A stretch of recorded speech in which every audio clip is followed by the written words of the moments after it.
दर्शकबिन नमस्कार, डिभाइन नेपालमा यहाँलाई स्वागत छ। दर्शकबिन, काठमाडौँमा बिहीबारदेखि सुरु भएको युथ ओडिआई श्रृङ्खलाको पहिलो खेलमा नेपालले फराकिलो हार बेहोरेको छ। नेपाल U19 टोलीलाई अफगानिस्तान U19 टोलीले 130 रनले हराएको हो।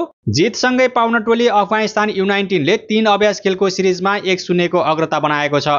अफगानिस्तानको युवा टोलीले दिएको 301 रनको लक्ष्य पछाएको नेपाल 46.2 ओभरमा 170 रन बनाउँदै अल आउट भयो। नेपालका लागि ओपनर नीरज कुमार यादवले 61 बलमा 4 चौका र 2 छक्काको सहयोगमा 53 रनको अर्धशतकीय इनिङ्स खेले पनि टोलीलाई जिताउन भने सकेनन्। सन्तोष यादव 39 बलमा 1 चौकाको सहयोगमा 24 रनमा आउट भए।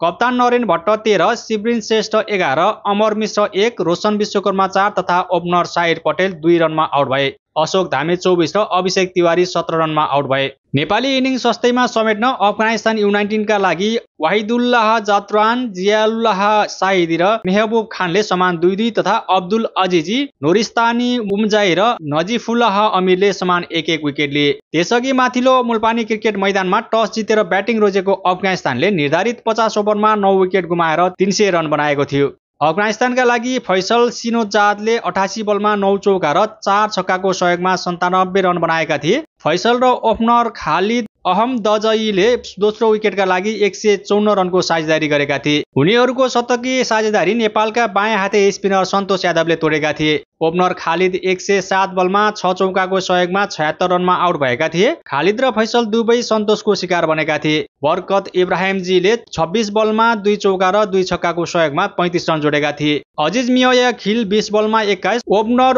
उजेरउल्लाह नियाजी 22 बलमा 24 रनमा आउट हुँदा नोरिस्तानी उमरजाई र जियाउल्लाह साहिदीले रनको खाता नै खोल्न सकेनन्। नजिफुल्लाह अमिर 10 रनमा आउट हुँदा अब्दुल्ला अजिज 15 रनमा नट आउट रहे। अफगानिस्तानले 203 रन जोड्दा 1 विकेट मात्र गुमाएर विशाल एकफल बनाउने संकेत गरेको थियो। तर खेलमा नेपाली बलरहरूले उत्कृष्ट पुनरागमन गरेपछि 97 रन जोड्दा अफगानिस्तानले बाँकी 8 विकेट गुमाएको थियो। नेपालका लागि सन्तोष यादवले 10 ओभरमा 64 रन खर्चिएर 3 विकेट लिए। अभिषेक तिवारीले 8 ओभरमा 61 रन खर्चिएर 2 विकेट लिए। दयानन्द मण्डल तथा विपिन शर्माले समान 1-1 विकेट बाँडे। दर्शकबिन, नेपाल र अफगानिस्तान U19 पुरुष विश्वकपको एसिया छनौटको तयारीमा छन्। छनौट अघि दुवै टोलीले 3 खेलको 50 ओभरको अभ्यास खेलको सिरिज खेलिरहेको हो। दुई बीचको दोस्रो अभ्यास खेल आगामी आइतबार रहेको छ। एसिया छनौटका खेलहरू आगामी साता नेपालमा सुरु हुँदैछ।